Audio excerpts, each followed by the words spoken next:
这我听到。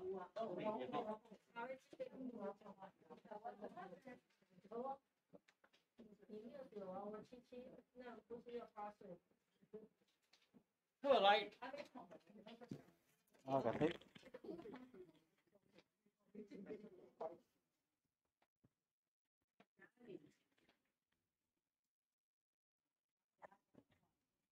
Hello， 安尼会使袂？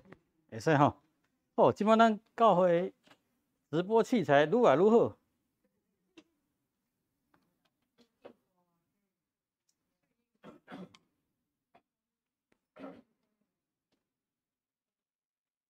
好，咱先当心来祈祷。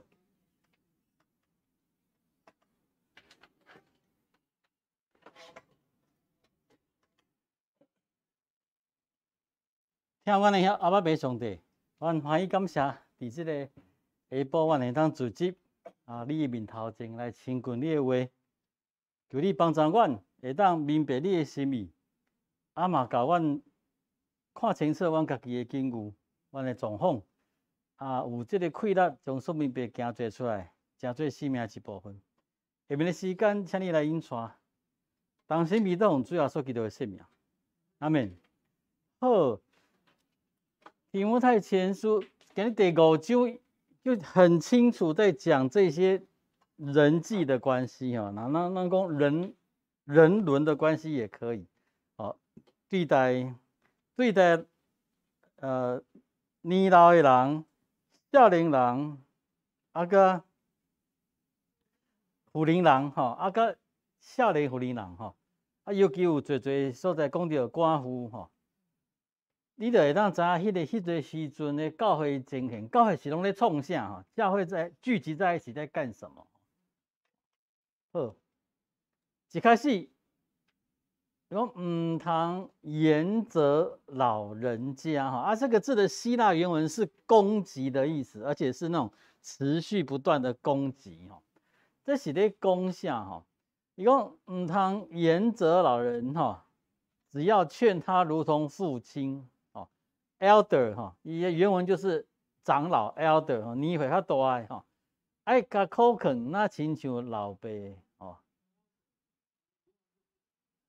好，其实哈，你会发现哈，第1节、第2节他的做法哈，他的讲法非常的清楚哈。他说要劝他如同父亲，回溯。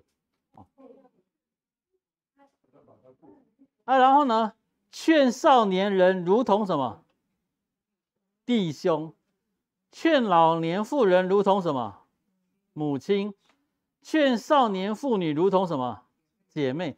他很清楚的要把教会的关系，把它等同于什么家庭哈，这个很重要，你一定要看得出来。就是保罗这里教导提摩太，那个教会的关系。哎，来，这个叫做 ecclesia， 教会是什么意思？在讲什么？讲人啊、土地啊、建筑物啊、所在啊、机构。这咧讲人吼，就是咱一般咧台语咧讲会众哦，遐一种一顶会众。所以你要知道，它的希腊文就是会众的意思。会众或是一群人，一群人哦，聚集的一群人。你像你路林看到人在游行，你买当讲迄是一个 ecclesia， 那就是一群人。不过基督教渐渐的把它变成是专有名词，哦，我们就可以把它解释成说，这一群人是什么？是信上帝的伫遮组织的一群人。信上帝伫遮组织的一群人，哪有一定是兄弟姐妹？哪有一定是兄弟姐妹？无一定嘛。你就看到保罗给他界定成这样子。你看这群人内面吼，这个会众内面的老男人，老男人，老师吼，老男人，那动作是啥物？父亲，老的妇人人，当作是啥？母亲，迄个少年人，当作是啥？兄弟，这个是女的嘞，少年女的，当作啥？姊妹。他直接用家人的关系去重新界定这丁会众的关系，这个就是教会要自己要做调整的，伫保罗的教示，伊望提摩太伊咧误会，伊甲伊教会的人安尼讲，也是讲安尼的教示，这是你的老爸母遐兄弟姊妹，真趣味的是。最后一句总要什么？节。那和本按那翻译你会觉得总要清清节节是指前面所有的1到2节，对吧？对吧？不过你哪去看和本修订版，总要清清节节对待什么？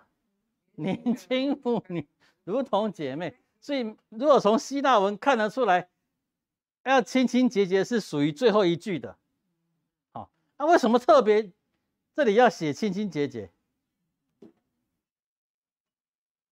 这个老男人看到年轻的，那一定是老男人，就是说对待年轻女子要如同姐妹，这个要更小心就是那动作是姊妹，可不会就会比较亲近嘛，对不？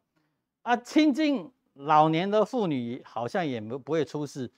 查甫也不会出事亲近这个少年的妇女人，就安那，就更较细腻的爱细腻，所以他说他清清节节所以短短的1、2节，你可以看得出来，以做了很简单原则性的一个概念的讲法，就是这个人是你的家人，台语要怎讲？甲咱讲较长厝内的人较长。这人是你厝内的人换另外一个角度讲，这就是一个家庭就是说保罗要塑造这个概念给那个提摩太很清楚所以1、2节是原则性的，伊无讲几岁到几岁，这一个原则性。查甫的中大较年岁较大的是你的老爸，甲你爸年岁是你的兄弟，较年岁较大的是你的母亲，你较年轻的就是你的姊妹，就是大略的概念就定下来。不过第3节就讲比较 specific 比较细节啊，伊讲第30，爱尊敬遐酒歌的，爱搁加一句，真实的，无搁有假哦，哈哈哈，什么叫真酒歌假酒歌？什么意思？其实酒歌就是伊的翁啦，过身啊，搁有死真跟死假哦。伊毋是咧讲这啊，若就是伊这意思是讲，伊的丈夫已经无伫个啊。什么叫做真正的寡妇？寡妇安怎讲？寡妇真正就是伊无搁嫁，伊是真实的。若无搁嫁伫迄款的社会，妇女人有咧做生意无？有咧上班无？无啊。若无搁嫁，就表示无啥物，没有经济来源啊。迄就是真正，伊就讲，这就是真正的寡妇啦。你若毋是哦，我后袂讲的吼，若毋是真正，伊虽然无搁嫁，毋过世界交男朋友，就有啥物？就有钱啊嘛，对吼。这阮老师就知影吼。伊虽然是无翁，毋过伊的世界，伊有家己的资源女人变坏就有钱，男人变坏就会变穷。这里很清楚的讲，伊毋是讲你是反过来讲有钱变女人有钱也会变坏啊，变坏以后就更有钱安尼吼。女人把钱弄给他，那是他比较笨的好，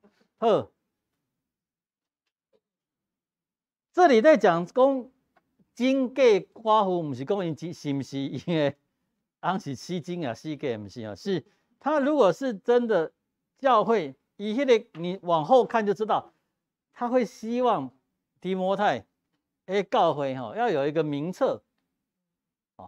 把迄个需要受照顾的寡妇写去名册，你若写伫教会的名册内面，寡妇名录这就是谁的责任？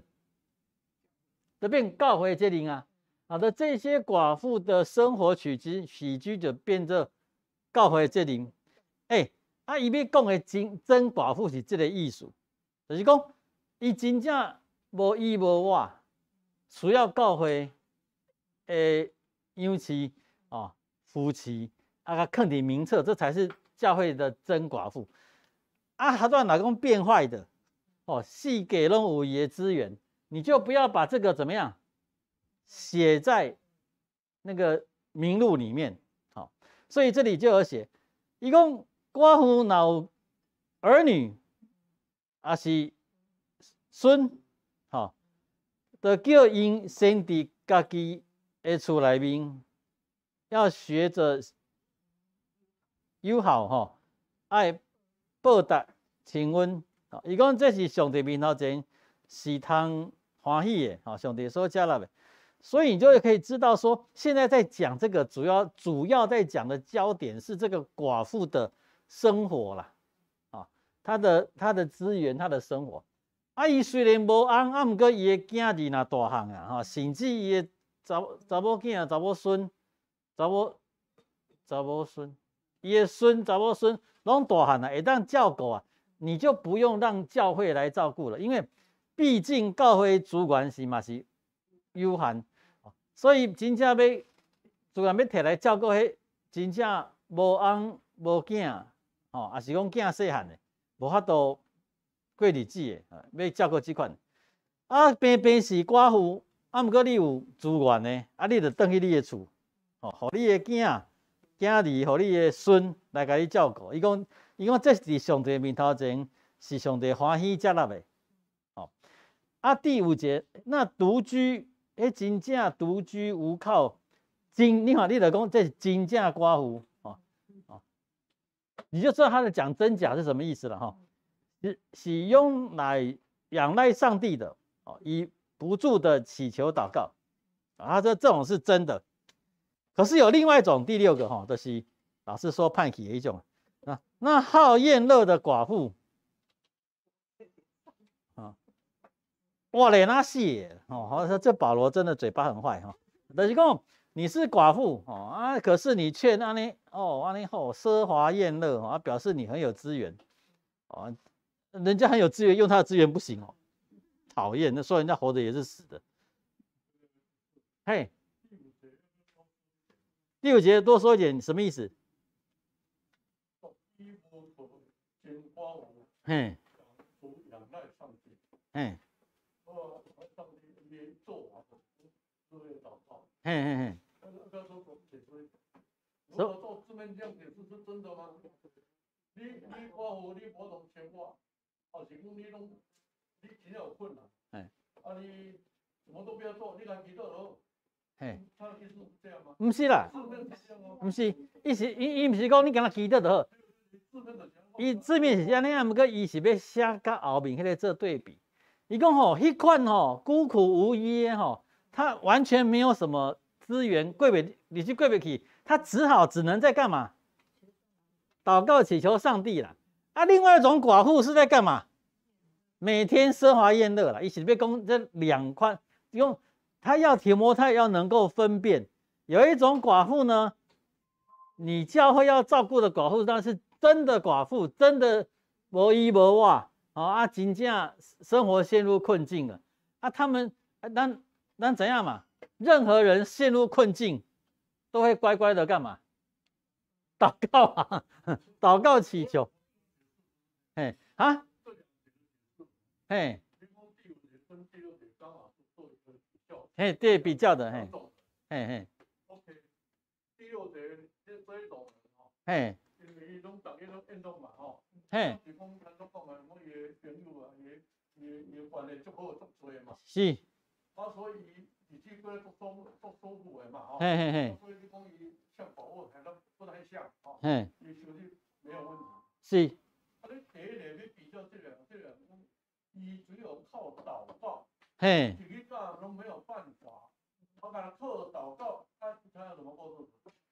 就是，嗯，不是，啊，你因为你袂做，你怎讲话讲，啊，你若做歹就，你若像咱袂做，因为你就外口乱七八糟，嘿，啊，迄个地无道的人，他什么都没有，嘿，他只有靠祷告，对，靠祷告他怎么过日子？就是没办法过日子啊，所以现在要讲的是，你教会要照顾这些寡妇啊，你要能够分辨哦，寡妇有好几种哦，有那种完全无依无靠的，他无法度，干那底下下当底下祈祷，无啦，底下已经看会出来啦，啊，都无法度啊，只好底下祷告靠上帝啊。伊讲教会大家看到这款的寡妇，大家去照顾这款的。啊，另外一款呢，哦，你看伊逐工拢花蝴蝶，哦，底下这边食迄边哦，在人来人去，这你就唔通甲写伫你的寡妇的名录里面，啊，这放好去，这莫甲插，啊，你真正爱关心的是这款呢，拢无法度过生活的，伊只好伫遐挖克伊祈祷上帝，啊，你若总你祈祷上帝，就对天顶有食物哦，无啊。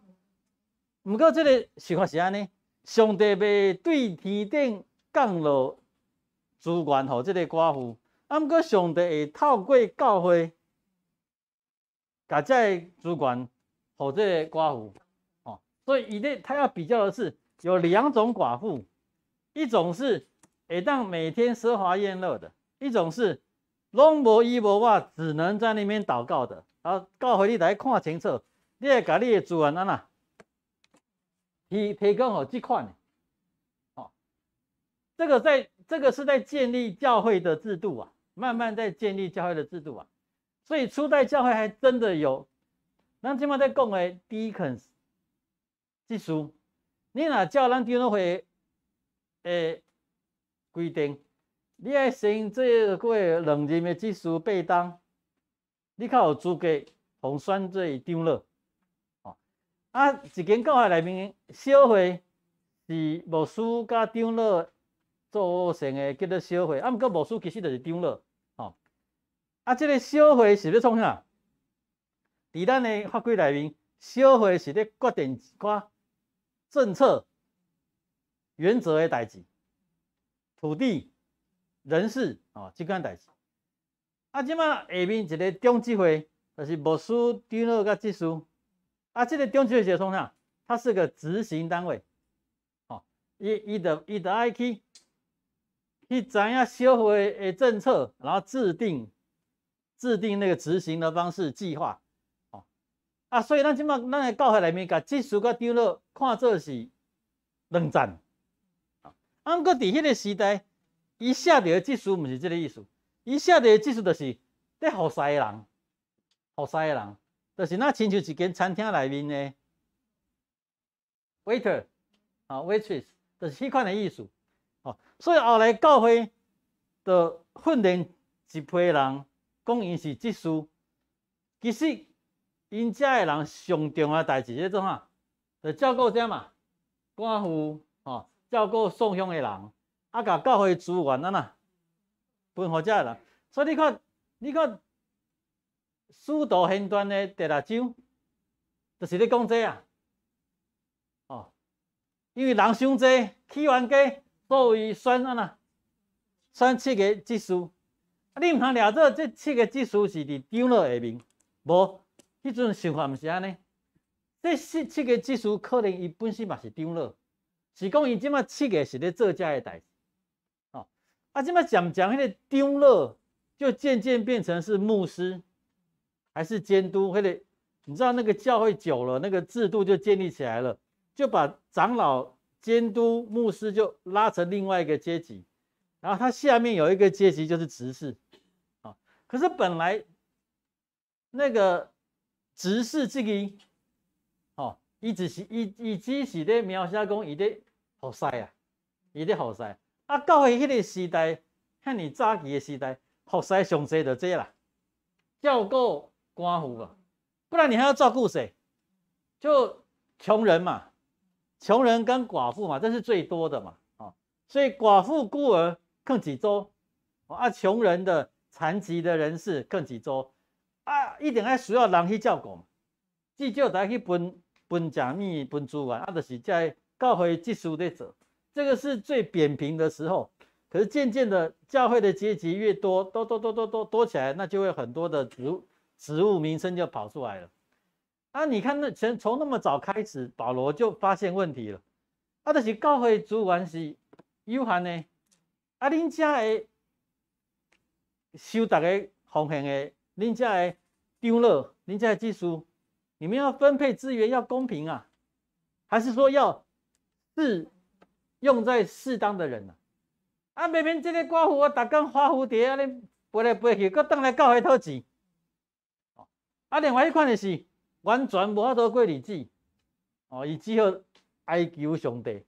啊，上帝嘛袂为天顶落迄个玛拿而已，哦，所以就是讲，教会就爱看清楚，爱明辨，爱能够看得出真正的需要者是谁，啊，就爱把这款的物件摕互，哦，摕互迄个，所以他才会讲真寡妇嘛，真的寡妇，嘿。咱即摆想，嘿，咱讲，咱找这种的，第一个真寡妇，真寡妇到无多钱花，这嘛好像少了，叫到台湾社会里找得到吗？哎，所以可能现在我们的处境最惨的可能不是寡妇哦，最惨的可能就是失业的啊，找无头路的，哦，啊伊真实找无头路的，所以那即马拄着教会在。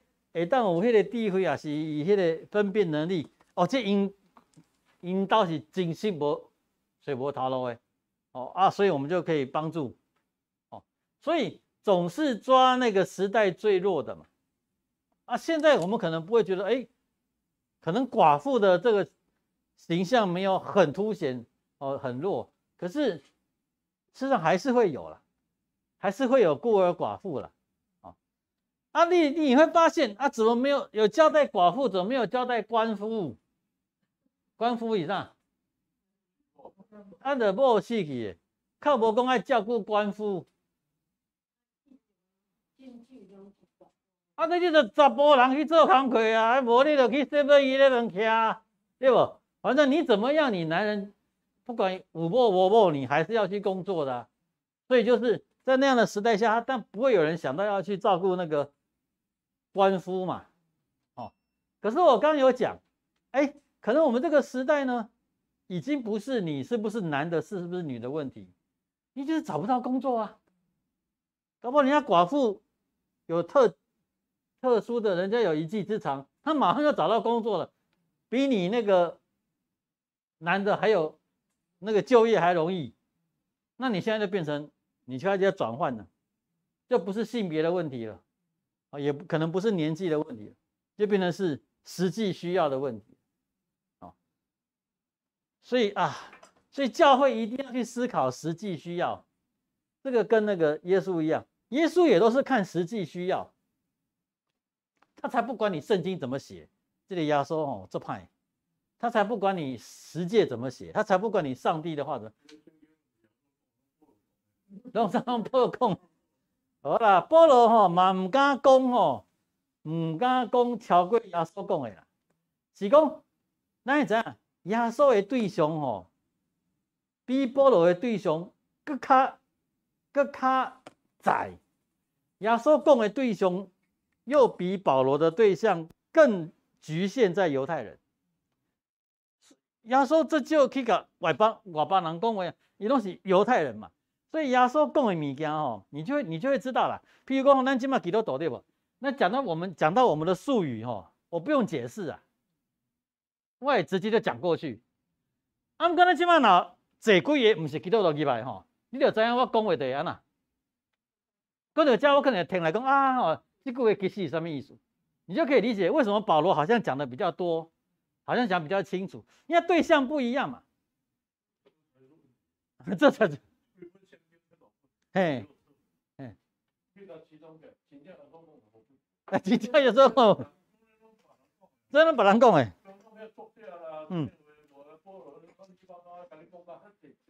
哎，你看，讲较济，嘿嘿嘿，哎是，对，嘿，嘿。所以圣经有时候让你看有点失真，所以哦，我看见我知道无阮就咱无套路啊，对吧？所以我才讲，我们要训练自己去干嘛？训练我们能够从圣经看到什么？精神干什么？原则嘛，这个是我们的责任呐。你不抓精神原则，然后一直在抓那个枝微末节，因为枝微末节是因为有一些状况，然后那个环境复杂，然后才产生出来的啊。因为复杂的环境跟状况会变成我的状况跟你的状况其实怎么样不一样嘛？啊，你怎么会去抓枝微末节？因为如果这个枝微末节适合那个状况，可是它是寻回去是符合那个精神的，哦，那我现在另外一个状况适合这个做法，我寻回去也是符合那个精神的。可是明明两个做法就怎么样，就不一样嘛？啊，你怎么会去抓枝微末节？你应该是各自去抓不同的做法原本的什么精神跟原则嘛？啊，结果我们这些基督徒都喜欢抓什么？枝微末节，因为这里写的清楚，你知道无？啊，咱的咱笨蛋，咱会想讲，啊，就写较清楚就照做啊。啊，但不是写给你看啊，你是在嬉笑。因为只要环境复杂了，他就得要解释更多嘛。啊，你如果知道环境复杂了，你就会知道说，复杂的环境会有不同的人嘛。对吧？啊，现在我发现台湾的基督徒居然产生这种环境，那我就循着我原本的精神跟原则，我就讲出一种做法是适合什么台湾基督徒的嘛，对吧？啊，结果现在来了一个美国基督徒，你就硬要他什么照你台湾基督徒做，而且他个叛逆啊。好，所以我举简单的啦，我们台湾人呢，没有武汉病毒也会戴口罩吧？对吧？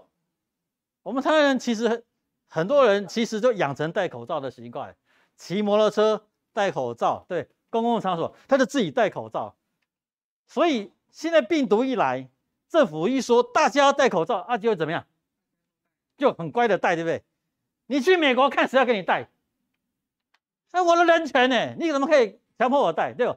你就会发现做法不可以一样嘛。你在台湾你可以一条边，陈时中说大家戴口罩啊，大家都怎么样？戴口罩。你以为去美国陈时中可以讲说大家戴口罩啊？没办法嘛，你可能就要别的方式让他们戴口罩了嘛，对不对？啊，戴口罩每一天都有抽奖，你就是要用别的方法嘛。那天我看了一个电影的短片，这些老师他教全纽约最烂的班，没有人要上课哦，完了该写给写完了样。他有一天哦，他想那个方法，学生来到教室，看到老师桌上20-30瓶牛奶，鲜奶，老师说，你们如果专心上课，每30秒我就喝完一瓶牛奶。而且好像你知道牛奶喝多了会怎样？会拉，会吐。你想不想养乐多也会吐？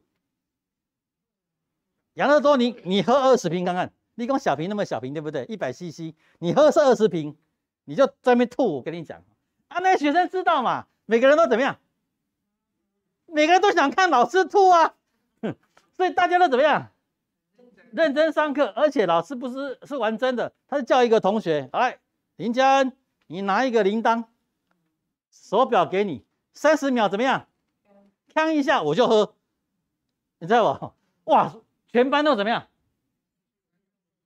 因为只要老师看到说你没有在认真，我就重来啊，就不算嘛。对，我说我的规定是你们都有认真在听哦，那每30秒我就怎么样？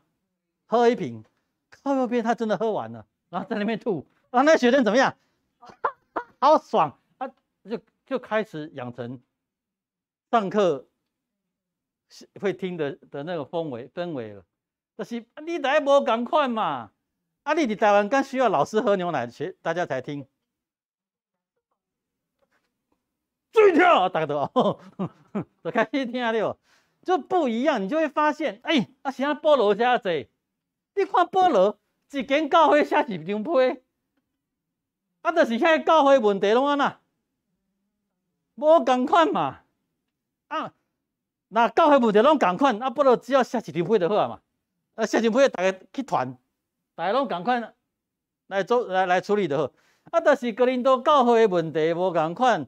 这个以弗所教会大家拢教会无同款啊，所以来写无同款的批嘛。内面有无同款的教示，无同款的内容。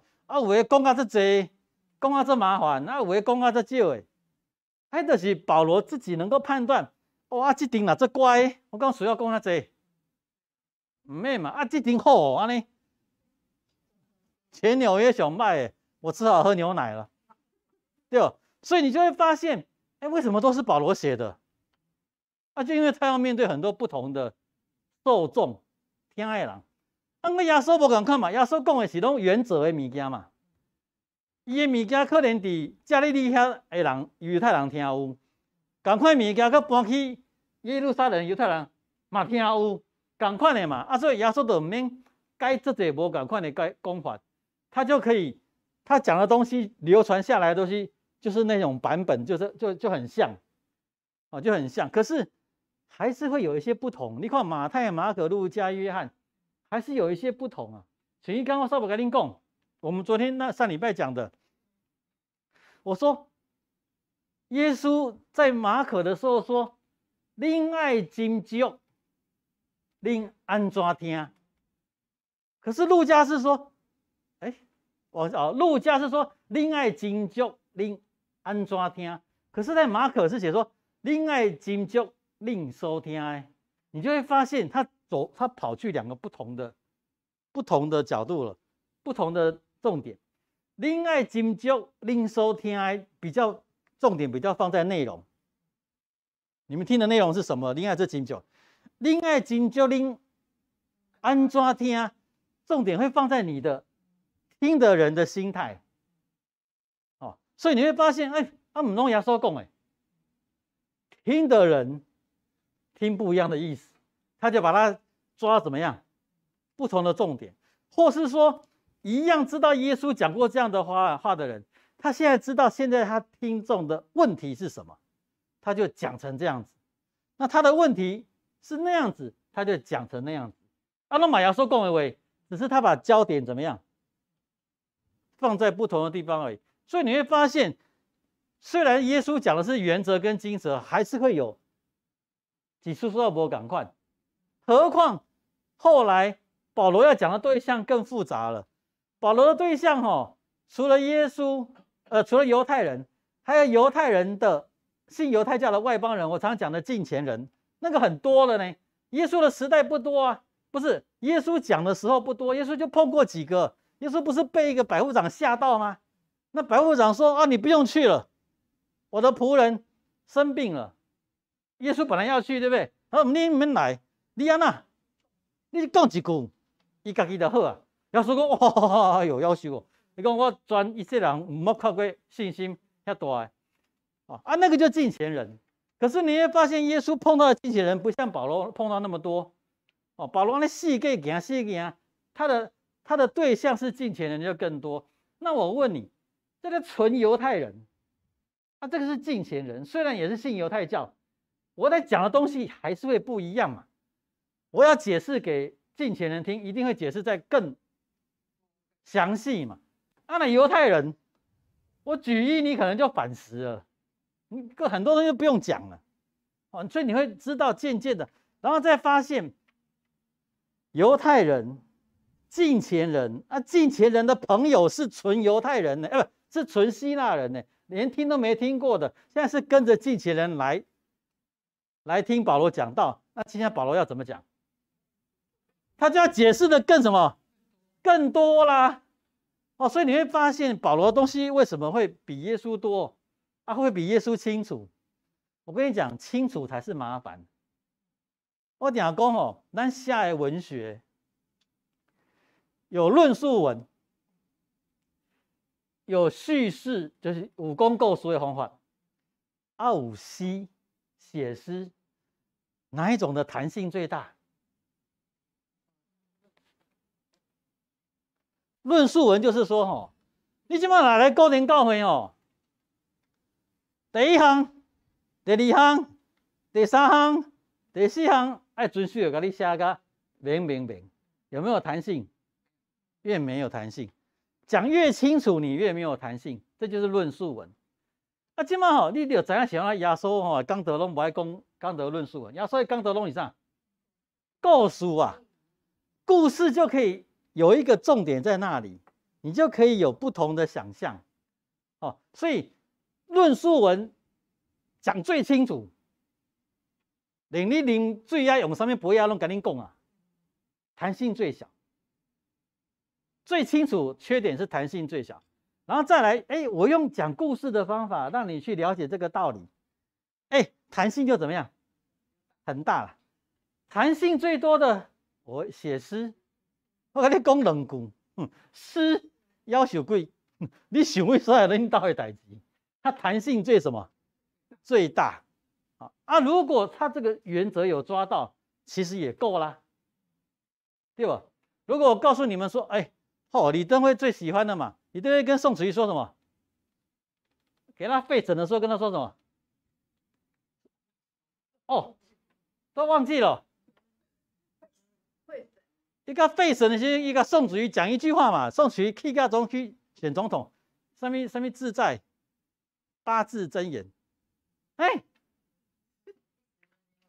你们都不用什么废神的时阵啊，宋楚瑜去到要死啊，不能宋省长全台湾上有权力、资源上济，忽然间互李德安废省，伊总甲讲啥？跟法有关系噻？什么？你们都不记得？什么自在？啊，你看背义你啊，知道那个氛围的人，一听就怎么样，就明白了嘛。哦，对，你都会不用跟宋楚瑜说，哎，你不要再选总统了，你不用讲那么多嘛，因为他们就是像父子一样，你的那个盘算大家都知道，哎，找出来没有？对，诸法皆空，自由自在。哦，哎，人家宋楚瑜就是怎么样，就是听懂啊，对不？所以，好，我要选，出来跟你呛哈，跟你辩告对。所以我要讲说，诗范围会最大。你就想象耶稣讲道都是故事，那它的弹性就很大啊，你就得你的责任去抓到他的什么精神跟原则，然后你只要能抓得到精神原则，我跟你保证，不管什么世代，不管什么文化，你都可以用精神原则去讲出另一种讲法，一种教导是适合那个时代跟那个文化的。啊，你讲好了以后，千万不要以为你这个讲法可以拿去另外一个世代或是另外一个文化来用，一点出贼。你要跑去另外一个世代跟文化，你又必须退回去哪里？退回去精神跟原则，然后针对另外一个不同世代跟文化，又重新把它讲清楚。所以我才说要 rephrase。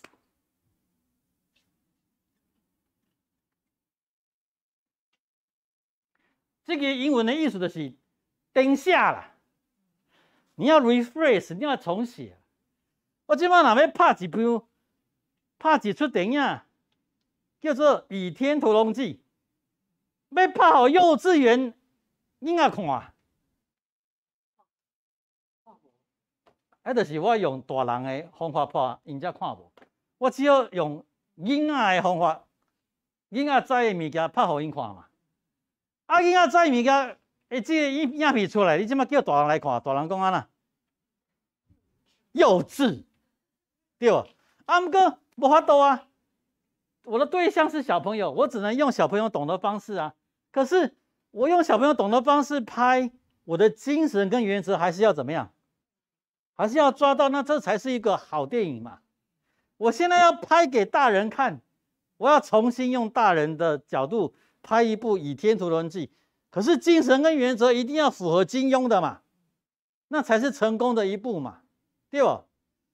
所以其实不是说保罗基督教变成保罗的基督教，不是，而是保罗的受众，就保罗的听众是复杂的，是多的，所以他就要写很多。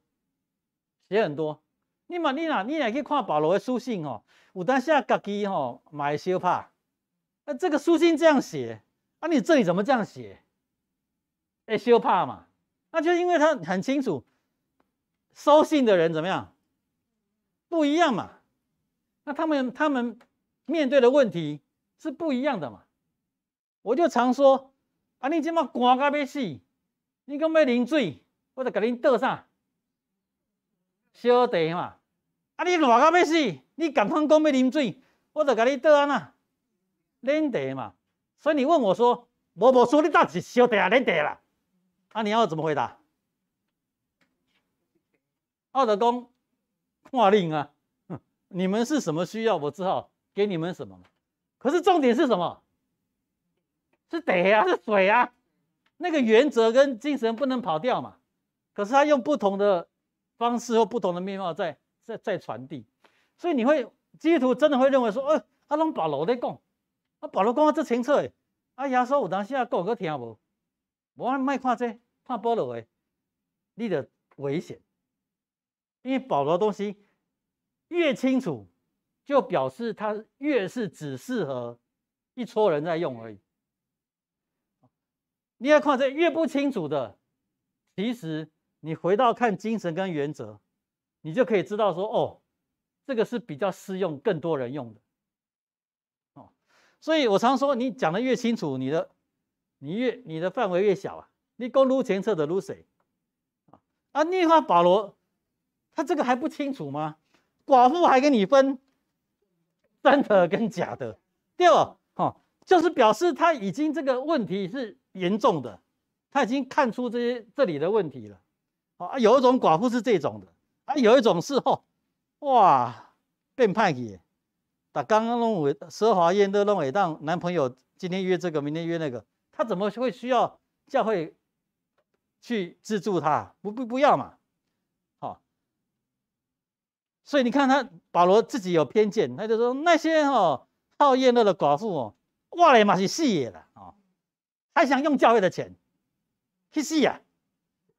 这很凶啊！这些事你要嘱咐他们，意思是说你看到这种喜欢那蛇来蛇去的寡妇你要劝诫他们啦叫他们无可指责啊，莫红脸啦人若不看顾亲属，就是背了真道。你第8节很清楚，是回去再讲那个第4节那里，寡妇如果有儿女或有孙子孙女，叫他们在家里，这里等于是又回去讲那里寡妇回到家了，你不看顾，你违背了真道啊！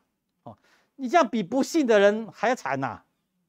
不看顾自己家的人更是如此。后面这一句，弟兄姐妹，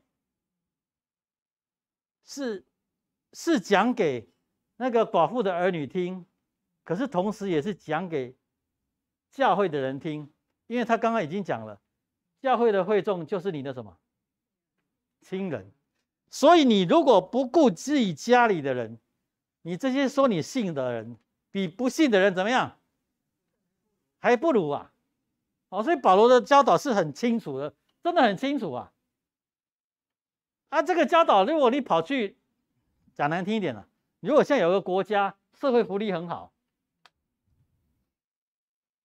不要说你寡妇没钱，你找不到工作，你还可以领钱，请问需要保罗这个教导吗？就不用了，你听懂意思吗？就完全保罗这个教导无用武之处了。所以你很清楚保罗的教导是在什么样的情况是在遇到什么的问题，所以他这样讲。所以你要知道这个不是真理。你不能说圣经都上帝讲的是真理啦。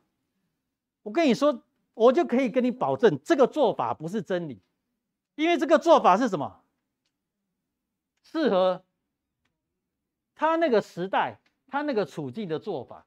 可是这个做法的背后有一个精神跟原则，就保罗说的，不看顾自己家里的人，比不信的人怎么样？还不好。那这里就变得比较原则的东西了嘛。至于你怎么做，那就看那个需要嘛，对吧？像但真麻烦，我们是12楼的呢，12楼还是会有人坐电梯来跟你要钱，那你给不给他？对不对？我常常会觉得说嘿，教会哪里1楼就蒙一百嘛，对不？你还要走进那个保全，然后要坐电梯上到12楼，跟你要钱，我是觉得还是要给他吧，对不对？可是我能给几次？给几次我自己就没钱了所以教会现在教会就有一个决议，长执会说，那对了这款呢我说你就叫伊写名、写电话教会出300块给他来了，你给他300，他还看你说太少了，太少了有的会嫌太少有些马赛的然后你给他300，哇，你给你得小咖啡戏送他去电梯，你至少自己再多掏一点给他，对，你就知道，因为你的判断需要怎么样不一样嘛，是不是？哇塞他是在表演，就没有第2次了嘛，对不对？像有的人就一直来来好几次我都会跟他说，你这样不行，你要努力呀、我都记得你啊，我虽然名字叫不出来，我都干你好几次了，你要加油啊，你不能一直靠这个方式啊，对吧？那他们的方式都很简单，我已经找到工作了，可是哦，那个老板下礼拜一才会发薪水，我现在就没有钱，哦啊，你现在给我，我一定会拿来还你，一定会拿来还你，我在这边10年没有一个拿来还我。啊，可是他们讲的这一招都一样，我已经找到工作，因为他们知道你会希望他们去找工作，他现在堵你的嘴，我已经找到工作了，只是我现在离那个发薪水还有一段时间哦，屁了。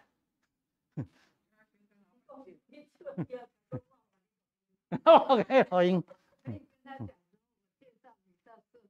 啊，对，对，会使，对。所以你会发现，咱处境无同款，咱做法就爱无同款，做法绝对不能变成真理。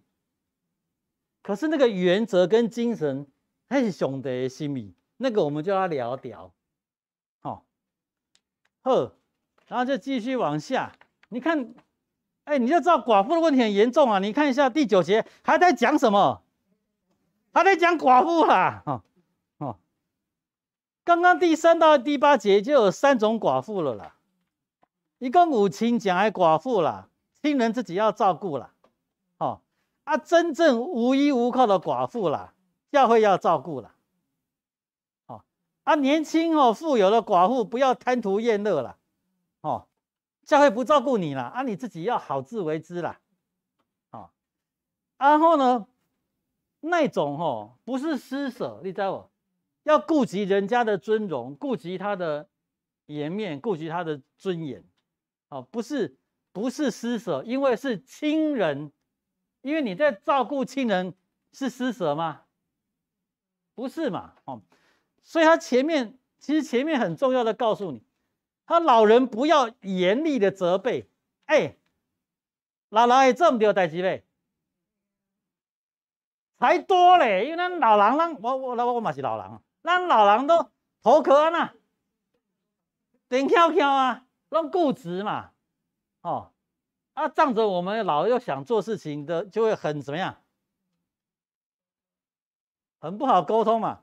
阿姆哥他就提醒你，对待老人，你不要这样子哈，呢严厉的责备啊，呢打到他呐，体无完肤，啊，甲讲甲好一样啊。赵少康哦，他是无耻的老人，就是说你不要这样严厉的责备了，让他失面子，没有尊严哦。然后明明他就算他知道他错了，还被你打成这个样子哦。其实哦，要知道天老公的家人就不是常常需要讲道理的时候，家人是讲爱，不是讲道理。你上面时阵要讲道理，那个亲人的关系就少了。道理老上讲，你知无？老师要讲道理的情形哦，要甲人拼输赢的情形，迄是陌生人，七分人唔才来讲道理，对无？咱等坐电梯落去，伫外口小客小弄，讲道理嘛，对无？哦，啊，你即马伫坐电梯落去弄到迄个朋友，这个哦，你袂去想要讲道理嘛？哦，所以你要知道，保罗这里为什么一开始就界定说，这是你的兄弟姊妹，哦，这很重要。哦，好，继续讲寡妇要求啊。寡妇记在册上哈，你就发现，你就知道说这是他们的做法哈。那个寡妇哦，造册打疫苗。必须年纪怎么样？到60，啊，只做一个丈夫的妻子。哎，你这个哦，有偏见，有歧视啊！啊，可能你又再嫁以后，可能你分的财产就比较多了。好，然后呢，又有善行的名声，比如说养育儿女、接待远人、洗圣徒的脚。救济遭难的人，竭力行各样的善事。这些人的名字就可以怎么样？写到什么册子上？来，弟兄姐妹，抬头。所以我们现在古灵教会也要这样做，对不对？圣经下来嘛，白纸黑字啊。保罗说，能够被那个古灵教会照顾的寡妇要怎么样？要60岁哦。圣经讲60岁，你敢改吗？59岁可不可以？活到60岁的人有多少？对呀，59岁可不可以？不行。圣经写什么？60岁，你是唔捌读册哦？60岁看咧，上帝的话，60岁啊，只做一个丈夫的妻子啊，你嫁过2届，袂使啦。啊，有行善的名声，啊，有养育儿女，啊，要求无生呢，啊，都袂使啦。啊，接待远人，还洗圣徒的脚，啊，唔捌洗过边那，袂使啦。啊，救济遭难的人，那，这些大个派系哦。这里讲的就是提摩太他的教会，好不好？瞎撸清澈，跟一下这，你现在就要建立一个原则：圣经写越清楚，就越不可以照他的做。你听懂吗？你有没有做到这个原则？圣经写越清楚的，你就越不能照他的做。因为写越清楚，我跟你讲清楚了，我敢讲那么清楚，表示我知道这个状况是清楚的，我才跟你讲那么清楚嘛。如果今天有一个人问说，哎，保罗先生哦，我们小亚细亚要怎么处理？小亚细亚多大？那是一大片呢。你看保罗敢不敢这样写？你听懂我的意思吗？如果保罗知道说，我现在这个教导是要告诉整个小亚细亚，我就越讲越什么？越短，越讲越少，因为我讲太清楚，会有一些会不适用。啊，你有了解不啦？所以你今麦在圣经看到的，把你写入清楚的，你就不要理他，你知道吧？哎。哎，无判，为什么？第10个呢？又要行善的名，一主公达到一项如何规定就好。嘿，既然所有都达到了，又有了。对啊。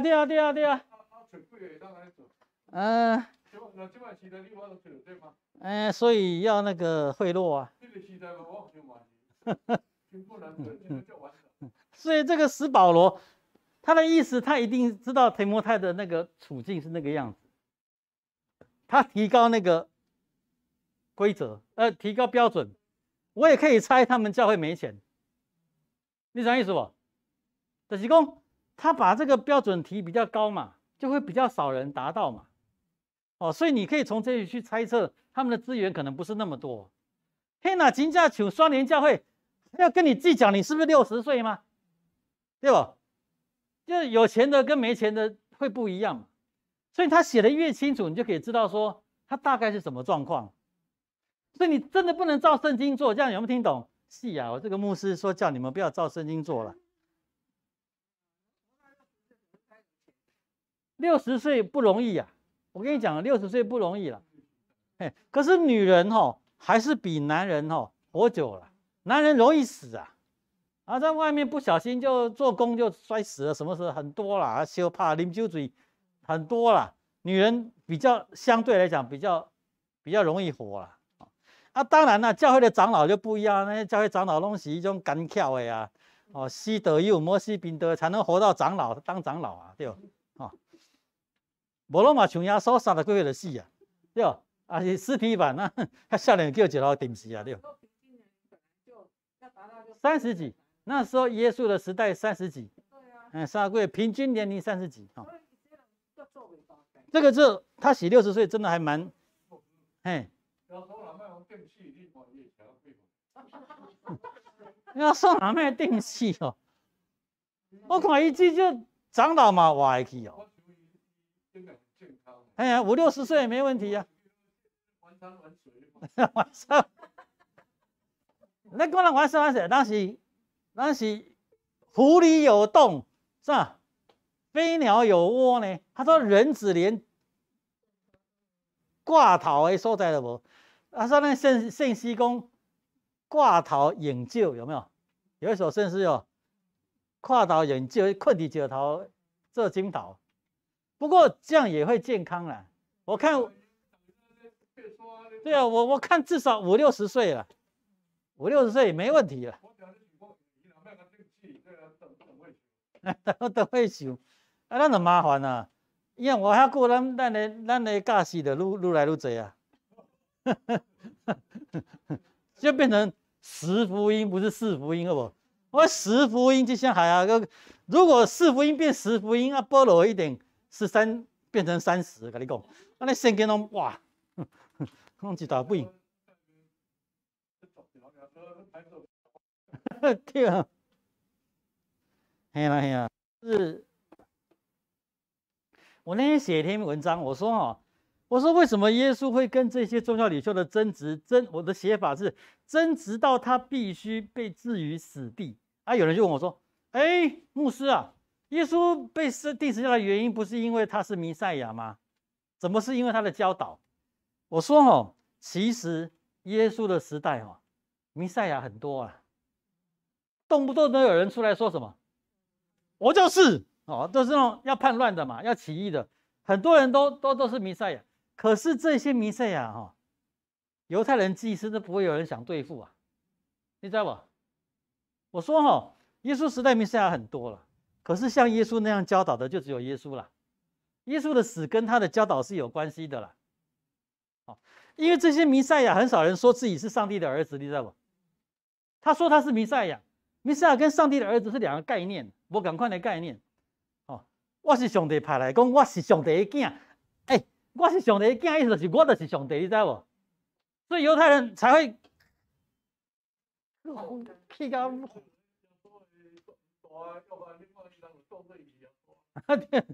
哎呀，这个就是弥赛亚，对哎呀，所以。伫耶稣的时代，讲家己是弥赛亚不是很罕见，是一直都有的，一直都有弥赛亚的。只是你讲你是弥赛亚，你其实你是会被罗马帝国对付的啦，罗马帝国会派兵把你处理掉，不用祭司啊。今天耶稣的死是很不一样，是祭司啊这些人把耶稣抓去比拉多那一边的，所以真正会让这些犹太人那么恨的是耶稣的教导啊！为什么耶稣教导跟他们不一样？很清楚，他们都照这个做，他们都照白纸黑字做。耶稣都什么？找精神跟原则在教，然后耶稣都照顾人的需要啊，他们都遵守上帝的规定，就差在这里啊！耶稣说我的才对，他们说我的才对啊，好的戏呀！就是这个，我认为耶稣的够狼王就是他的教导，他一直回到精神跟原则。可是这些人，我们要看的是白纸黑字嘛，白纸黑字写了你还不听哦？可是旧约白纸黑字是讲3000年以前的事情，你已经过了3000年，你还这边，你已经过了1000多年，你还讲白纸黑字，那到了我们现在更久了，所以21世纪的基督徒，你还在白纸黑字，你真的是。他个歹戏，真的是他个歹戏。好，今嘛你回到大的寡妇讲了啊，11节是后面这一段是很难解释。他说，至于年轻的寡妇，就可以辞他，就是卖个下少年的寡妇卖个下去，因为他们的情欲发动，违背基督的时候想要嫁人，然后那个和修改成。因为他们情欲冲动，背弃基督的时候想要嫁人，干嘛我想嫁人就背弃耶稣？为什么？这段很难解释。我们昂死啊！我想要嫁人是背弃基督吗？安不是，我想要改嫁，你说我背弃基督合理啦，对不？啊，那我安是嘞，为什么我想改嫁，你要说我背弃基督？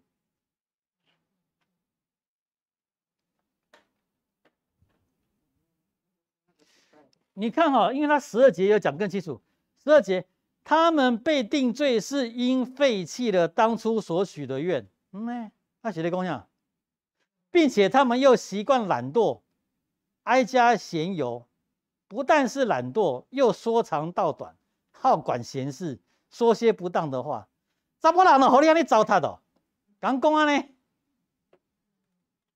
好，这个真的是哦，性别歧视，而且也有年龄歧视。他认为只有年轻寡妇会这样做，谁说的？哎，我们年纪大也会这样做的嘛，对不对？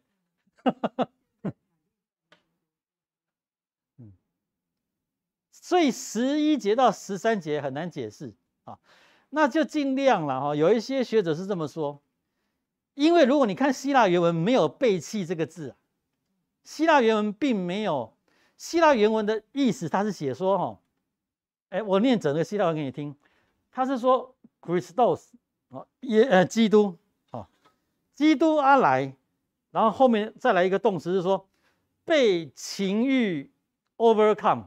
的是说，基督阿加玛来，下面的动词是被情欲胜过。再来就写说，有一些人，然后再来是说时常，哎，你根本看不出背弃基督啊，你知道不？就说希腊文的排列，你看没也在瞎啥，可是他们可以从动词里面去猜。比较好的翻译是说，这些人他们常常被情欲胜过的时候，就背离基督。他现在最多的翻译就翻译成这样，可是原文没有写背离，也没有写背叛，甚至也没有写离开，这个都是用合理的方式把它写上去的。就是说，就照前后文比较合理的方式写上去。因为什么他说他是背叛基督？因为他第12节直接说他们被什么？被定罪。而且他们被定罪是废弃了当初所许的愿。那你就要讨论他当初许什么愿？比较合理的讲法的学者讲的是说，可能是这些寡妇当初想要让教会照顾的时候，有许下一些约定，可是他现在的行为却跟那个教会的约定不符合，所以他是这样被定罪的。你不能解释成说，当初他跟他的先生结婚所许下的誓约，因为这个在保罗来讲很清楚。保罗在罗马书的时候有讲过比喻，他说夫妻结婚要守住约啊，如果一方死了嘞，活着的就不再被这个约束缚了。这保罗的概念就是说，保罗并不认为，保罗的想法是说，活着的时候你当然是被他束缚，可是死了就不再被婚姻的约束缚了。所以你用保罗如果是这样想婚姻，他到这里，你当然不是在讲说这个寡妇以前结婚的时候跟丈夫许那个约，不是在讲那个嘛。所以他们比较合理的猜测，现在这个讲这个，我说过了，我们这些不是提摩太教会的人，我们更不晓得什么情况。那保罗讲给提摩太，提摩太听得懂不懂？提摩太一定听懂嘛，因为在处理提摩太的问题嘛。可是我们就不是当局的人，所以这里真的你要怎么解释也解释不出来。所以比较合理的看法是，并不这个所许的愿，并不是结婚的时候丈夫还没有死的时候那个愿，应该是指他们有答应过教会什么，可是却怎么样？却违背了。那甚至于保罗把说你答应教会做不到的事情，就是违背基督，他把它讲那么严重，哦，嘿，答应教会，嗯，答应你要维护教会规定，可能哦，类似刚刚的那个，遵守教会答应认定，对，嗯，为什么一定要他答应？你规则条件说明我爱遵守。对啊，他可能不是啊，你假设比如说我现在跑来跟你讲说我要遵守除非你摆出约来，才有要不要遵守嘛。啊，对啊，他不是我给你提供。是啊，你看他这里他们这边有讲了嘛，你要记在寡妇册上的要怎么样，那比较有可能情况是啊，我这个寡妇跑来跟我说我要遵守，我要让你照顾，所以我会遵守，我已经跟你讲好，结果我又开始情欲什么又去了，所以说这种人不要想上去，可是你要知道哦，被情欲所胜，这里讲说什么？当他们情欲冲动，你不要以为保罗是反对寡妇改嫁，没有，你看一下14，你看14节，他说：“所以我愿意，我希望年轻寡妇怎么样？嫁人，去生养儿女，治理家务，不给敌人辱骂的把柄。”所以保罗在意的是这个，所以他并不会反对寡妇怎么样再婚。可是这里提到那些年轻寡妇的情欲冲动，可能是指他没有再婚，可是他不停的在干嘛？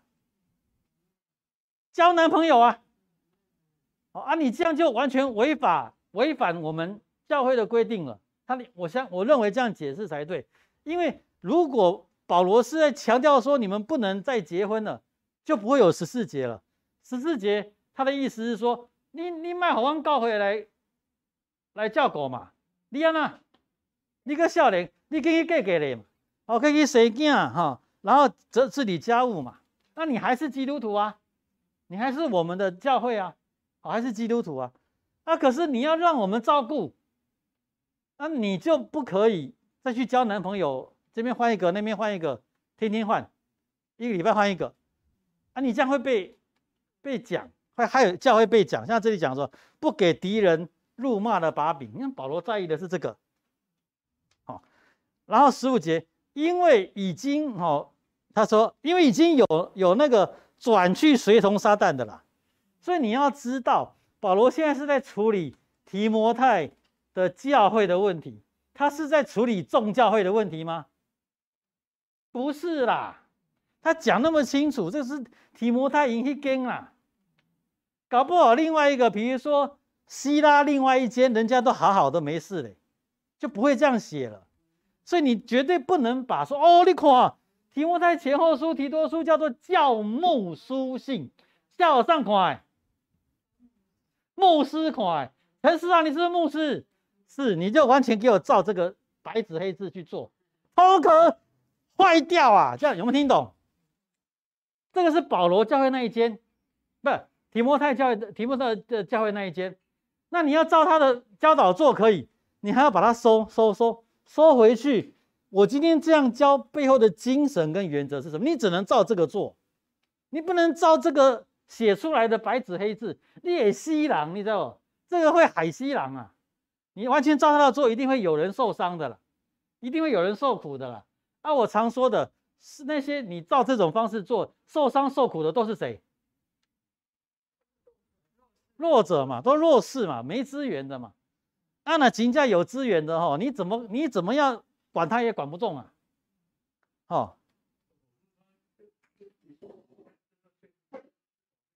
嘿，是啊，跟你讲寡妇啊。对寡妇特别照顾，你老叫我规矩，你个好我就大讲你好，你要叫我呢？我就是死人，救助金啊。是啊，一点是安尼啊。公节教会当然做，你这欠钱干嘛死啊？教会嘛欠钱嘞。是啊。所以你会发现，一定是那个时代上弱势也一定就是寡妇嘛，所以他才会那么清楚的写要怎么照顾这一群，然后不要被假的把你的资源怎么样骗走了嘛，稀释掉了嘛。哦，这个一定是会出这种问题的。比如说，我也是寡妇，我今麦探听哦，这个各点教会的方法的办法比因什么教会较好呢？那我来换教会，对不？啊，结果我是假的啊，我就换教会，然后就把你们吃垮。然后好啊，这不好啊，换一间。保罗就是不要嘛，我就说你看清楚嘛，你要写进去你的寡妇名册的，一定要什么标准，都写很清楚，所以很清楚，一点是到那个时代啊，提摩太前后，保罗已经被死啊，他已经快死了，就是说这些教会这样乱也乱了十几年去了，一定有产生一些弊端在那里，所以保罗很清楚在解决他们那时候看到的问题。等他请求讲，现在过年教会的问题是什么，这样保罗一直针对过年教会一直写出那个解决方针嘛。你千万不要想古亭教会的保罗的信的解决方针，想拿去双联教会，你一定会用错的嘛，一定会用错的啦。教会都只管寡妇，那些官夫就官夫就去 7-11 去啊，对。官夫也那不错啊。来带到迄个，带到有钱的某，官夫你没有办法，你那个时代男人就去做工嘛，我去当兵嘛，对吧？你去做就没有人来照顾官姑的啊。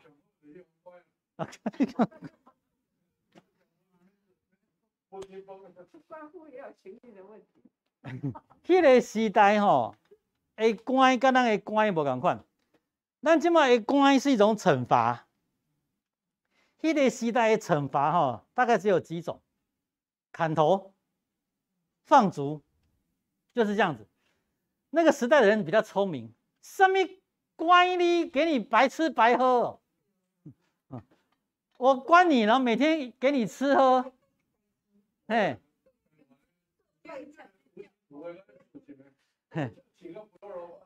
而且呢还不能叫你做工，对吧？说什么违反人权，对吧？为什么不做工啊？白吃白喝当然要做工啊，对不对？可是现在不行啊，这头壳坏掉。可是那个时代，谁政府那个才不要花钱关你呢？有没有罪？有罪，砍了。没有罪没有罪回家嘛，对不对？这个罪还不到砍，那就放逐嘛。在那种时代文明跟野蛮差很多啊。就文明的区域，然后走出文明区域就是野蛮的区域了。野蛮区域你是随时被动物吃掉，或是被野蛮人杀掉嘛。所以大家对放逐来讲也是很可怕的事情啊。所以那时候才不会说跟你放着关好，然后判说关20年，养你20年真没有了。你准备搞。你准备搞就，所以像保罗被关那种，都是在等待审判，都是刚刚今麦拘留所赶快，还没有正式审判，还在等，对。所以保罗，比如说他说我要去罗马审判，他就只好被带去审判。所以他这个时候不是犯人，他这个时候都还没有审判，怎么算犯人？所以你没看他到罗马以后，还有自己的房间住，然后有士兵看管他，因为他不能算犯人嘛，他那种跟监狱不一样，跟我们想象的监狱不一样。那这么想象的监狱已经是18世纪以后的事情，那很后面了，就是用那种想要说最早是说我用剥夺你的自由当做是惩罚，对不对？那个时代就比较不管你过得好不好，就剥夺你的自由嘛，你过得越惨我越高兴。可是渐渐的就强调人性人权。我主要不是剥夺你的自由，我是想要感化你，让你关出来变好人，然后才会渐渐变成现在这个想法。越关越大位好，那这个就你看到第16节还在讲寡妇了哈，你就知道说，其实在提摩太那个教会，这个是大问题。那我也不能说别的教会没有寡妇的问题，我是说你要把提摩太的做法用去别的教会，你一定要再做多一层思考，你要判断一不一样，你要判断可不可行，你不是白纸黑字就给他用下去。好，来第17节，那善于管理教会的长老，当以为配受加倍的敬奉。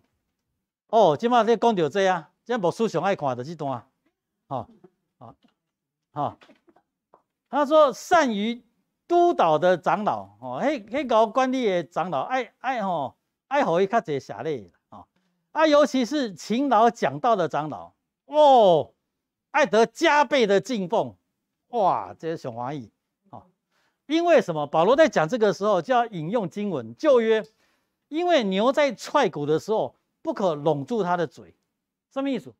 就是牛你砍牛要互伊打架的迄个踹骨，就是要把伊的壳踹掉你就可以拿到那个，咱台湾是碾米啦，碾米机嘛可是那古代就是真的是用踩的，用压的。然后就把它壳去掉，等于是牛在工作的时候，会不会想说我也随便吃一下？会啊，牛肚子饿啊。他说你不可以，牛在工作，它要吃，你把它怎么样？嘴把它拢住，不可以啦。牛在场上踹骨的时候，不可拢住它的嘴，就是讲，伊既然是在替你做工你就会互伊安那，你互伊食啦，爱食到饱啦。所以无需要互伊食到饱啦，你知无？工人得工价是应当的所以他这里是针对长老。你要知道，那讲长老等于就是在讲牧师啦因为在保罗的概念里面，这里讲长老，他别的地方是讲什么？记得我们上次讲的，讲什么？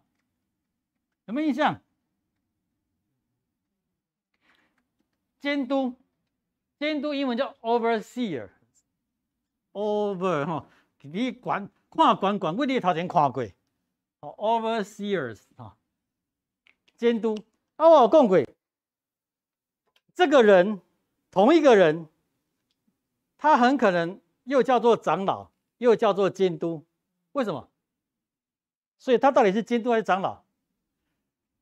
长老在讲的是他的什么？刚好相反，监督在讲的才是他的什么？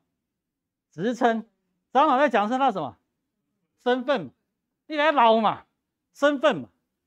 监督 overseer 是在讲他的职分，他可能是同一个人，所以渐渐的这些东西的名称就出现。所以有一些教派，他就说有些教派就直接说他是监督，事实上他就是等于我们的牧师。那有些教派就会说他是主教，他是监督，他是长老，这个就是这样讲。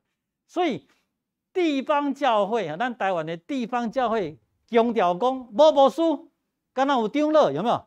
你知道？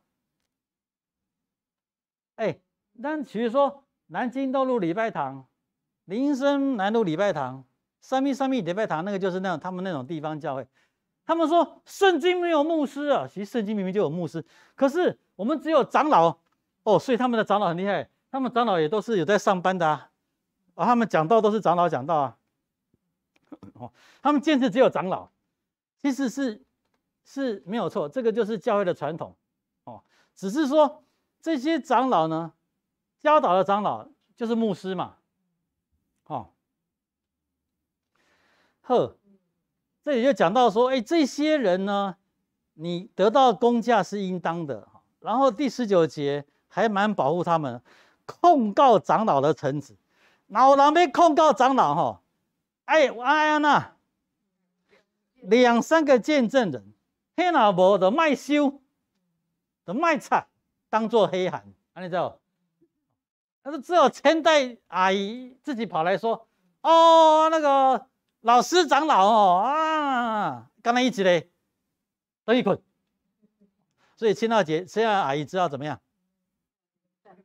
要找2、3个，对不对？那个心仪现在必用脚让吹嘞，错了。为什么错？恁查某人无好啦。2、3个是指什么？男人呐、上面安内哦，女人就不是人，你这个嘞安内哦。你以为你们这几个现在当到女长老了？那个时代没有啦。哦，女人不是人哦，所以这里讲的两三人都是男的啦。哈、哦，如果非有2、3个见证，就不要收。啊，可是如果有，那就要去调查咯。那犯罪的人，当在众人面前责备他，叫其余的人可以惧怕。我在上帝和基督耶稣必蒙拣选的天使面前嘱咐你，要遵守这些话，不可存成见，行事也不可有偏心。我告诉你，弟兄姐妹，原则在哪里？原则在这里，不可存成见，行事也不可有偏心。这里我认为是原则，可是前面那个我就不认为那是原则。什么？犯罪的人当在众人面前责备他，叫其余人可以惧怕。我不认为这个是原则。这样，哎，听好话艺术不？好，这个东西，我认为要因地制宜。好，对吧？听懂我意思吗？可是后面这一句，不可存成见，行事不可有偏心，这当然可以是原则啦。哦，那在这种原则下面，你要 case by case 嘛。你要看你怎么做嘛，哎，我就举例，哎，现在有些小朋友，我那个砥砺下去哦，那个强落去哦，他那不是反抗了，你看我的意思就是说，他就坚强起来，发愤图强，对不对？啊，有一些你敢那强落去啊，他隔天上吊了，你说是你的方法不对吗？是你的方法用错人啊。就这个方法可能是对的，可是你要看清楚你的对象是谁嘛。啊，你不能就只是说哦，闹犯罪这个啊那，你竟然个这逼啦，为何其他人通惊啦？这杀鸡儆猴嘛，是不是？可是这个是真理吗？杀鸡儆猴一定是真理吗？你真的要看情况啦，看那个处境啦，然后看那些人是什么样的人，哦。所以我是认为读圣经要很小心的看，哦，他有时候是讲一些原则出来，有时候讲一些做法还蛮符合他的原则的，可是你也要知道是不是所有的处境都要用这个做法。我们基督徒就说，哎呦，人家白纸黑字的呢，你死陈思豪啊，你死陈思豪牧师，你敢改上帝的话？好，我最常被骂就是你改上帝的话，那我就跟你讲清楚。这有一些是原则，有一些是做法，做法就是要真的要改啊！哦，我就跟你说，再给我一次，我就不会打小孩了。哦，后悔的要死哦。呵，这里哈，你看一下我第5节，我把江斯大的话写下来。江斯大就约翰斯多德也是。在我来看，在我的神学光谱算是保守的哦。英国圣公会的学者，圣经新约的学者。那我们台湾的校园团契最喜欢这个学者，他所有的书都已经翻成中文了。约翰斯托德，他说他对这段经文有较宽容弹性的诠释。公开的谴责虽然能够有效达到制止作用，但必须是在万不得已的情况下才使用。你有没有发现他在改圣经？他是不是在改圣经？一个安全的做法是，私下的罪应在私下处理，只有公开的罪行才公开处理。将私下的事情公开处理，非但不对，而且是不必要的，除非是已经用尽一切的可能性。你有没有发现他在做一点点诠释、调整？有没有？因为保罗在讲的时候，他没有区分私下的罪还是公开的罪嘛。等于是约翰斯多德在参照自己的处境、社会处境的时候，他从保罗的教导里面再做出更细的回应嘛。你知道不？那我现在可不可以再回应多一点？那个自闭症的情况，你要有不同的处理方法。那个亚斯伯格的情况，你要有不同的处理方法。对不对？你听懂我意思吗？就是说，我们如果有更复杂的情境，我们就不能全部照他的写啦。啊，那个像赵尚康，当然就要当场给他死啊，对不对？你说什么？他那个不要脸的假冒是吧？啊，他那个假冒雅斯伯格的，当然更要给他死啊，对不对？哦，他真的很不要脸，他就是他给他让大家误以为他是，你知道吗？他这样子就害死那些真的雅斯伯格的，污名化雅斯伯格，气死了。那一天我刚好就是早上就是 Facebook 就跳出那个苗博雅在质询柯文哲，他说核四重新运转，你同不同意？然后苗博雅很厉害哦，苗博雅他说他从2014年就把柯文哲还是柯医师的讲法，到他第一次选的时候的讲法，第二次连任的讲法，一直全部都列下来。那时候的柯文都是坚决反对核能的，坚决反对。啊，今麦跟问讲，所以柯市长，你是否反对核四重新运转？柯文哲讲不出来啊。然后他最多讲到，他一直逼嘛，他就讲到说，那个核四这个一定还是绝对的，一样还是有很高的风险的。但是你讲但是就是，但是他把责任要推给中央，但是国家的能源政策你要讲清楚啊。所以苗苗很厉害哦，所以国家能源政策的一个情况下，你是支持核四运转，对不对？他不能这样讲，他又开始啦，然后最后他讲什么？你不要用意识形态来咨询，这样为什么是意识形态？因为那时候苗博雅说公投的时候你会怎么投？那公投就只有投同意跟不同意嘛，公投也可以投什么嘛？可以投说但是不行啊，你公投只能投同意不到。但是他问说你是我们台北市的市长，我们是市民，我们有权利知道台北市长立场是什么。他就是不讲，他说他最后讲那句有名的，他说什么？智慧的人不回答愚蠢的问题。你说该不该给他死？真的是烦死了。人家苗博雅还说，我给你3个选择，同意、不同意、还没决定。哎，已经还没决定，已经是给你很好的，对不对？他还是在那边，那个。我们有智慧的人，我们不回答愚蠢的问题，我气死了。所以他说，所以你不会去投公投吗？他又不敢说他不去投。那说你会去投的话，你要告诉我你的立场是什么啊？烦死了，真的是烦死了，真的是。我还投他，我撞墙我第2次还投他。我对不起呀，我还请他来古林教会讲，我真的是应该要上吊，撞墙就好，撞墙也会死啊，所以这一段就讲到说，特地有照顾到长老，然后最后一段第5章的。给人行按手礼的时候，不可急促。给人行按手的礼，不可急促，不要在别人的罪上有份，要保守自己清洁。这里可能是在讲一些祝福啦，或是一种花手，然后那个时代上一些教会的职分，都透过花手的。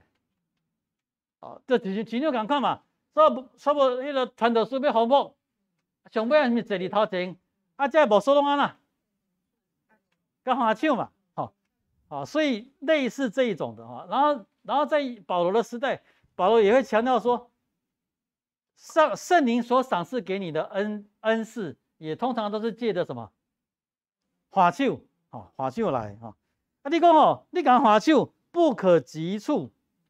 就是说你要调查清楚，立母堂这个明明就猪头，你给他按下去，就好像现代一样，现在不是那些骗子最喜欢拿什么照片？哎，我跟李登辉照片，我跟谁照片？我跟蔡英文的照片。啊，你看到，其实你就会被影响了。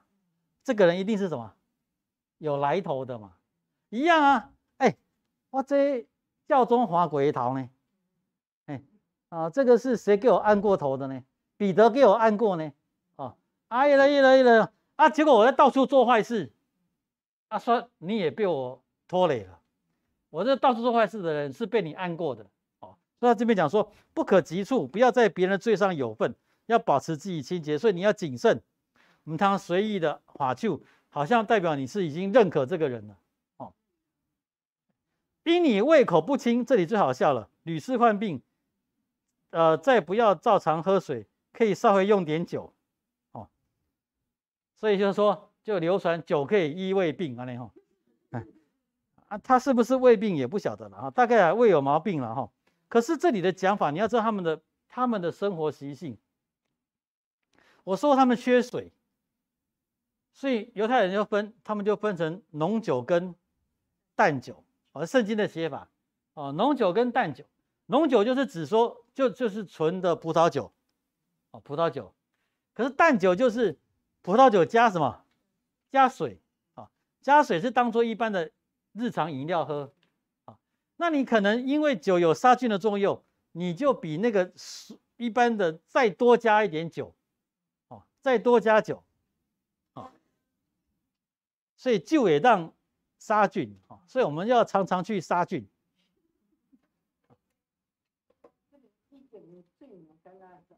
啊，一点就马拉萨吧。啊，对了，醉马卡拉萨了。哎，他们会不会煮开水喝啊？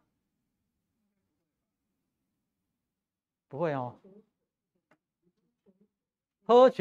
他们喝泉水，他们没有煮过的概念嘛，对吧？不要照常喝水，可以稍微用点酒。所以用点酒。对了，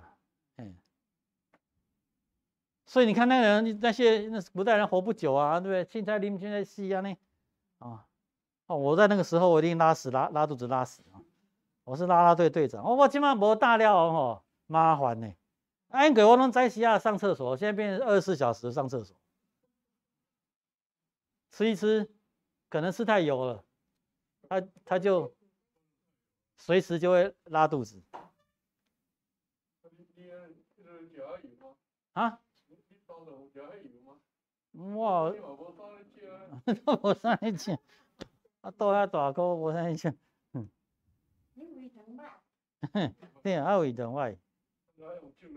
啊对，爱用酒来洗。我国高中的上课是在下上课，我举手老师拢去，我免讲啊，我举手老师去，去，我都知道我那个时候一举手就是要拉肚子。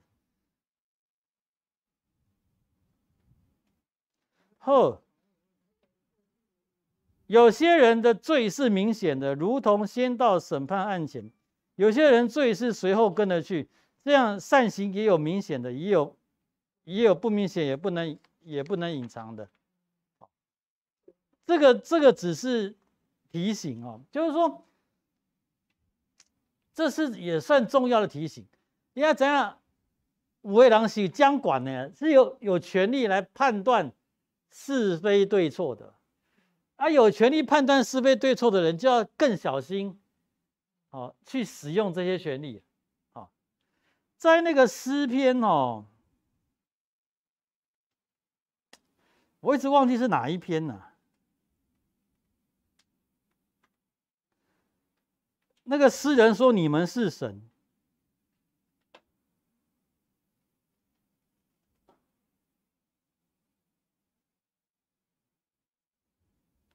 哇，这个在神学上很麻烦呢。诗篇82篇呢，他就说：“奇怪嘞，诗篇82篇怎么会说你们是神？”来，我把它弄出来，整段念给你们听。诗篇82篇，我念给你们听。神站在有权力者的会中，注意听，行卡的有权力者的会中，在诸神中行审判，说：你们审判不秉公义，寻恶人的情面要到几时？你们当为贫寒的人和孤儿伸冤，当为困苦和穷乏的人施行公义，当保护贫寒和穷乏的人，救他们脱离恶人的手。你们注意听哦，你们人不知道也不明白，在黑暗中走来走去，地的根基都摇动了。我曾说你们是神，都是至高者的儿子。哦，为什么人会是神？而且这里的讲法是上帝的口吻讲的。上帝为什么说你们是神？你看前面1到5节，在讲的是你们是什么？有权力者。是行审判的，等于是说，其实在旧约传统，以看这的法官地位像什么？像神一样啊，只有上帝才有审判的权柄嘛。可是上帝总不能一直下来帮我们审判，看谁的财产分比较多啊？不会嘛。所以人必须有自己的审判的司法的系统嘛。可是上帝是看有这种。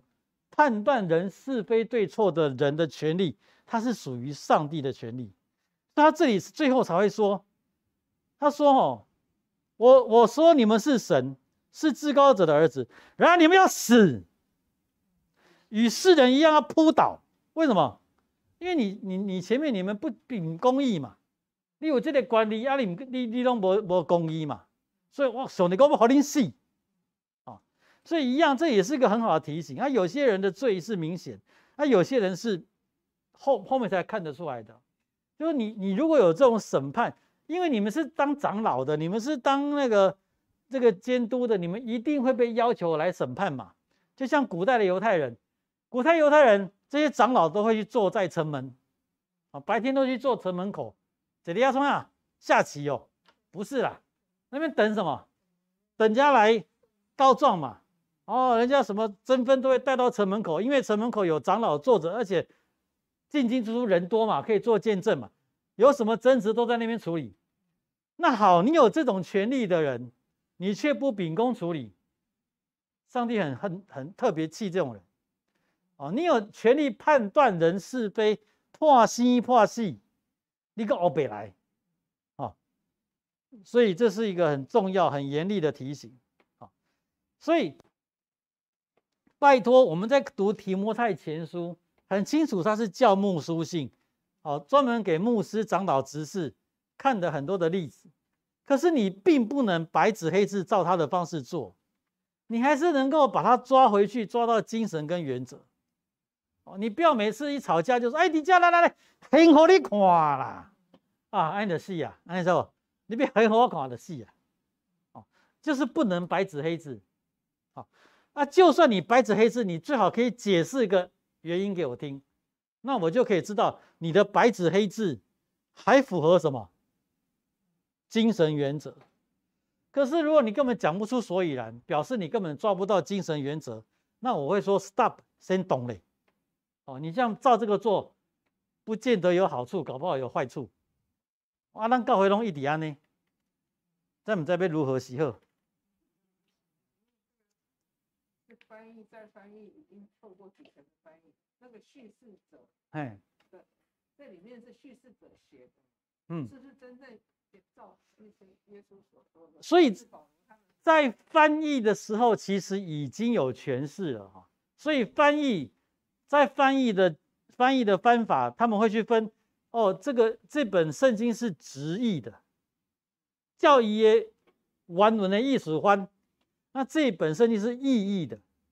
以教义艺术翻，那教义艺术翻的圣经都会比较清楚，照那个原文字翻的都会比较深色。可是你照意思翻的，就代表你已经什么？你已经诠释过一层了，好也不好啊，你知道吧？所以我才说，读经的咱研究查经的时候，最好选的不要是意义的，选的是比较是照原文的意思翻的啊，可是它很深涩，你看不懂啊，所以我们才需要很多的资料啊，回去看啊，它可能的意思是什么？它可能有3、4种意思的可能性，那我们都讨论嘛。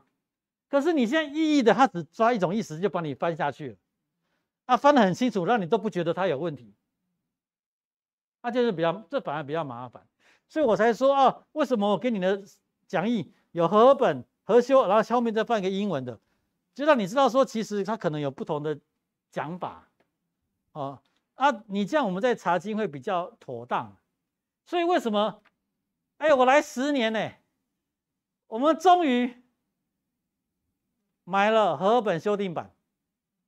我刚来古亭教会看到我们的汉字圣经台语的，另外的是现代中文译本，我的心就沉下去了。现代中文译本是让长老会在推的，没有错。可是我不喜欢现代中文译本拿来查经，因为它的意思翻得太清楚了。你看现代中文译本，你看现代中文译本没有看不懂的地方啦，那才是它危险的地方，因为他把不好解释的地方全部都照他的意思解释掉了。那就真的麻烦了。像那个，其实最严重的地方就是那个传道书，传道书在解释那一段什么那个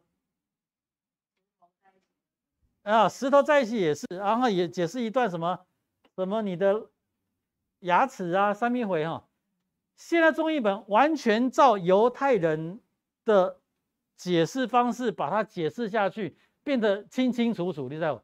可是事实上那只是一个门派的解释可是如果你照他的希伯来文的字，你根本看不懂他在写什么。就一下子什么井水是什么什么，那个都有它寓意。可是现在中译本都把它的寓意就讲清楚了。这就是代表什么？这代表你翻译的怎么可以这样翻呢？你听我意思吗？他直接把他的寓意就写白了。哇！我这一看，哇，这个应该是写在释经书里面。跟你讲，这段经文有可能可以这样解释。那释经书就会告诉你说，可是也有不同的解释。你怎么把某一种解释就直接写在圣经里面，当作是他的意思？这在我来讲是危险的，你知道？所以我才说，我们查经的时候，我们用比较直译的。你说和本或是和本的修订版，这个都 OK， 我觉得这好。你会看不懂，不懂讨论嘛，不懂就来查资料。结果如果你是拿现代中译本查经，你会发现拢真简单啊，意思都你加可是他已经就把那个意思，我说过了，写越清楚就越什么狭隘，越清楚就越狭隘。现代中译本在我来讲就是太清楚，他把很多东西写死，可事实上他的意思是比较活泼的，却被你写死，因为怕你看不懂。所以那个我刚刚说的直译意义是比较西方的讲法，那汉字的讲法叫做什么？翻译要有3个原则，要对，信、达、雅。信叫做忠于原文，信；达叫做意义清楚顺就是意思要工前测嘛，达到那个意思。雅就是要文雅。现在中文译本是我看过最不文雅的，最不文雅的译本，他的诗写完都不像诗了。可是现在中译本非常的什么达，对吧？信不信？这就有点问号。和本就是比较信的，然后非常雅，可是却有时候不达。所以你就是得在这3个里面找到一个平衡。所以那个后来的西方的翻译学者，他们就采取一种叫做 equivalent dynamic equivalent， 叫做动力平衡动态平衡哦，就是有点像我们滚动式调整啊，动态平衡啊，就是寻求又信又达的这种做法，他不让自己变成直译，也不让自己变成意译，就尽量有动态平衡的方法呢。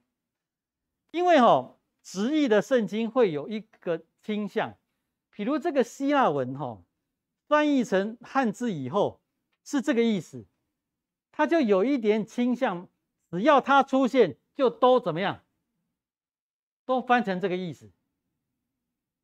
我有讲清楚不？因为这样会比较稳定啊。就是说，比如说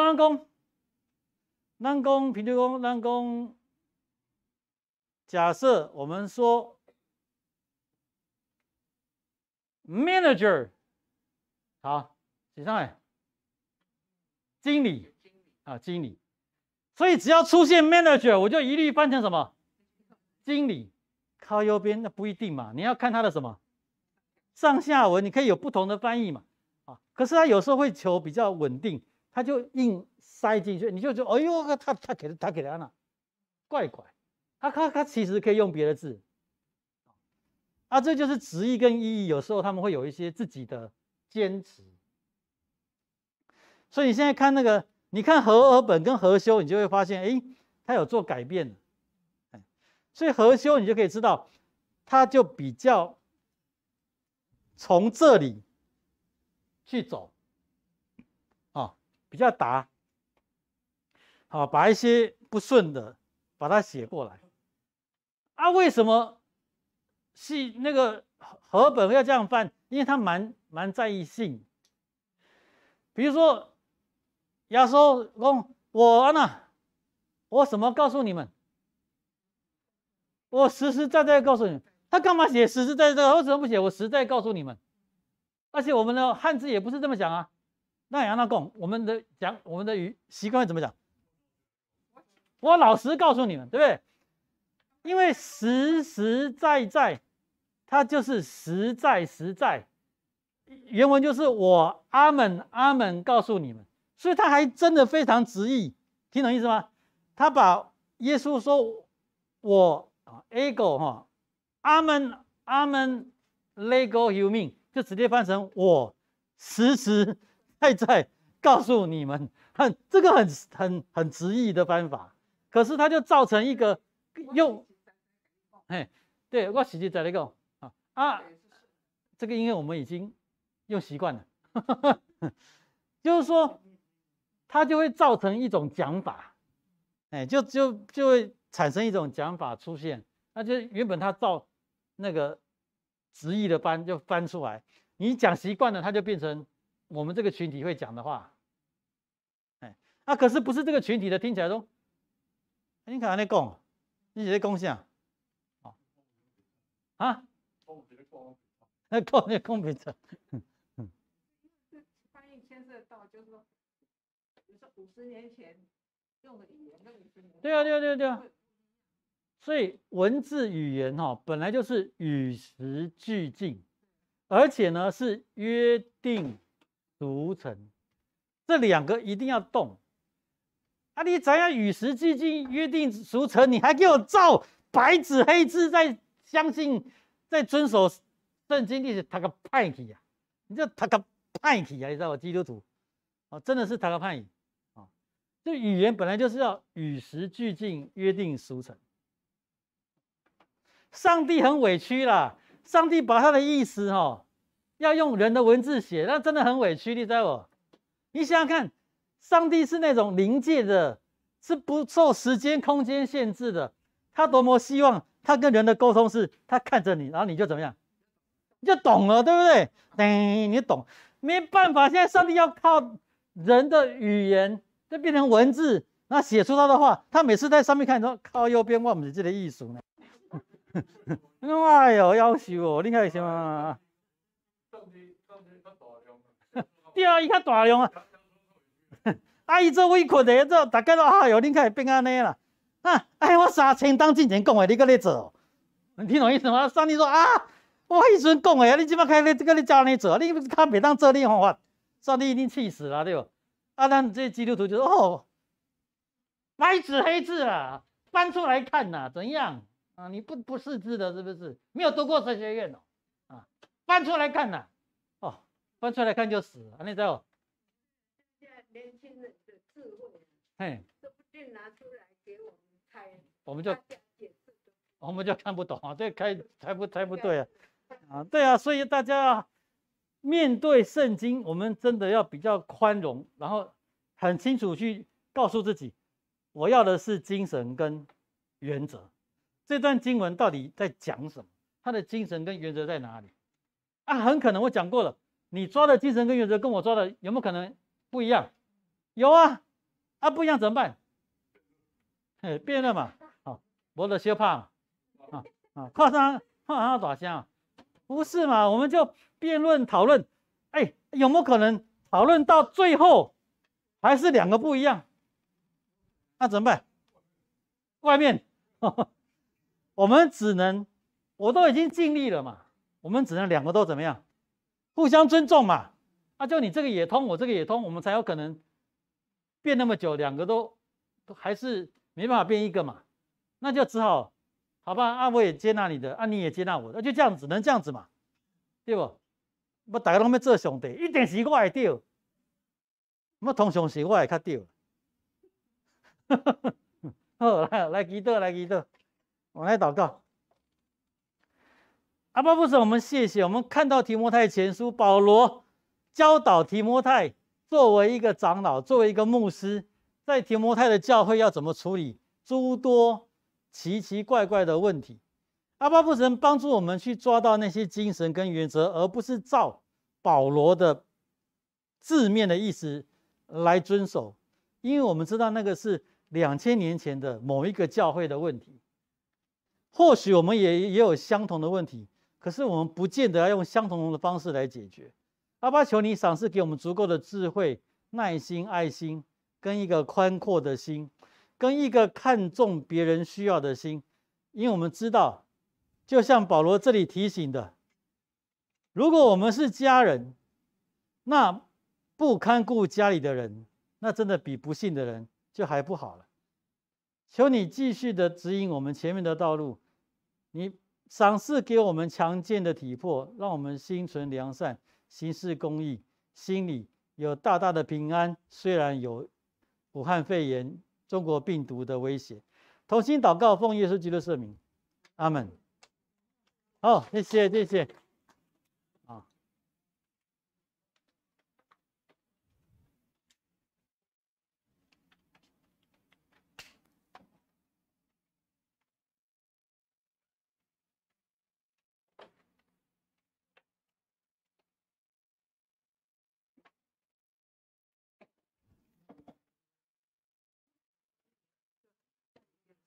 哎呀，对呀。